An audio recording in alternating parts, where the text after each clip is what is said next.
My name is Scott Bird, and I am the pastor of Anchored Bible Church in Modesto here. I am also the director of mission for an agency called the Central Valley Baptist Association. The people in Ukraine, like I said, are pretty joy-filled. It's kind of a younger country, so they have a lot of energy, and they're tasting kind of democratic norms for the first time. So there's a lot of enthusiasm about the future, at least when I visited there. And I think that even spilled over into the churches because typically prior to independence, churches were pretty severely persecuted. So being able to meet publicly or openly, being able to evangelize, do the things that Christians do, the state held a pretty heavy hand against all of that. So when I went in 2018, there was just joy over the freedom of being able to do what you want to do as a Christian. Love your neighbor, pray for people, invite people to come to church, all the things that people might associate with Christianity that formerly was just really not supported or allowed. So my time there showed me a young country that had a lot of energy to use their freedoms for good, and when it came to the church specifically, they had really moved into the role of just being a cultural center, a place for benevolent help for needy people, and then also just community. And so it was very inspiring. They do a lot without a lot of money. So I went in 2018, which was 4 years after the country really achieved democratic independence. And my time there was really surprising because when I went, I was thinking Eastern Europe. I really don't have an interest in going there, but you know, travel has a way of changing your perspectives. And the people I met there just filled with joy, just the kindest, nicest people you can meet. The country's in rough shape. It's poor. It was poor when I went there, and I think all of that hardship is just being exacerbated by what's happening now. But beautiful country, wonderful food, interesting music. I'd go back again in a heartbeat. The invasion happened pretty quickly, and so we were scrambling for a couple days, but I'll tell you, technology has been a great asset, and so there was a quick learning curve on how to use different apps and things like that, which I don't necessarily want to go into because just for the security of people on the other end, but after we got through that scramble, we weren't able to keep in touch with people.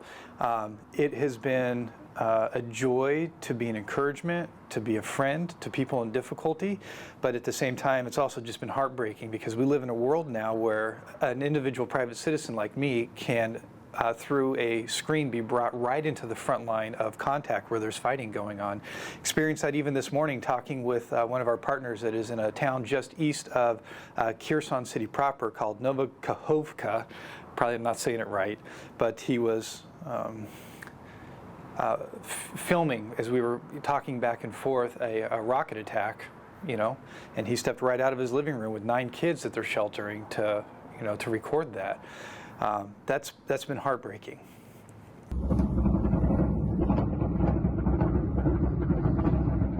Can you hear this? The kids are simply terrified, and that's definitely not the noise they want to hear.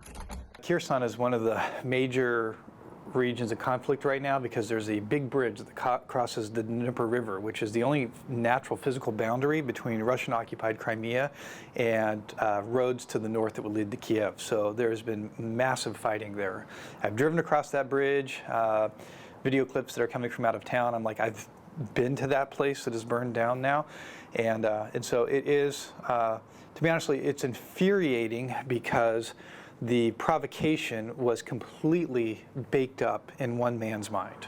Like I said, the Ukrainians are a peaceful people. They're filled with joy. They don't want anything but the security and prosperity of their own people.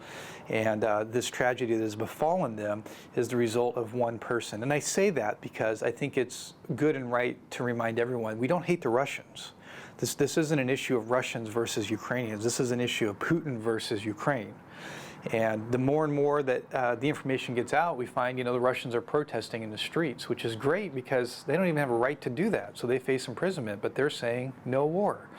That's encouraging. I'm encouraged to see globally how people are coming together saying this is not acceptable. And whether it's private businesses or governments or just individuals voicing a spirit of protest, that restores an element of faith in humanity, I think, just to know that globally we're coming together saying, no, not this. that's how it kind of makes me feel. I'm also very inspired because while some people have left, evacuated westward to relative safety, like in the city of Lviv, which is in the far west of Ukraine, other pastors have stayed. And like I shared, my friend in Novakahovka is staying because he's sheltering orphans that were handed to him by the local orphanage because Russians set up artillery encampments on orphanage grounds. In other places, pastors are staying because their communities, their flocks, their congregants don't have anywhere else to go, and so they're staying to provide moral encouragement, support, as well as material support. We have chaplains that spent the last 2 nights, digging people out of rubble from collapsed buildings in civilian areas because, well, when you see those rocket attacks going on, those aren't guided. They go wherever they land, and they're landing in civilian areas. And so, what can I say? People who could have fled and had every reason to are staying because they want to help their community. I think that's just so inspiring. I think our community should know that, if we get outside the idea of simply nationalities and politics, this is the classic and historic conflict between freedom and totalitarianism. And so even though it doesn't affect us maybe in a military sense today, the repercussions of it will nevertheless be experienced by us. And so, we pray for an end to hostility, peace for Ukraine, that the conflict would end there, but we're reminded that we live in a world where one man can decide, as he did today, to ready up his nuclear forces. And so I think what we need to know is this is the world we live in. We didn't ask for it. We didn't want it. Nobody chose this. We didn't vote for it, but it is the world we live in, and we need to respond accordingly. And I think one of the ways that we can respond is by praying for those who are affected by this. I think we can put pressure on our government to use appropriate means of opposition.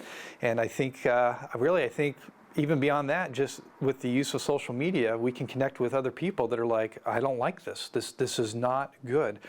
And in that sense, I think we can use social media for good by just building a sort of a populist community of people who say, I don't know much about you, but we have this in common, that we don't like what's going on over here. And we're going to do whatever we can in our spheres of influence to make that voice known, that we stand for the liberty and freedom of all people, and we stand against and we oppose totalitarianism and what's represented by Russian aggression.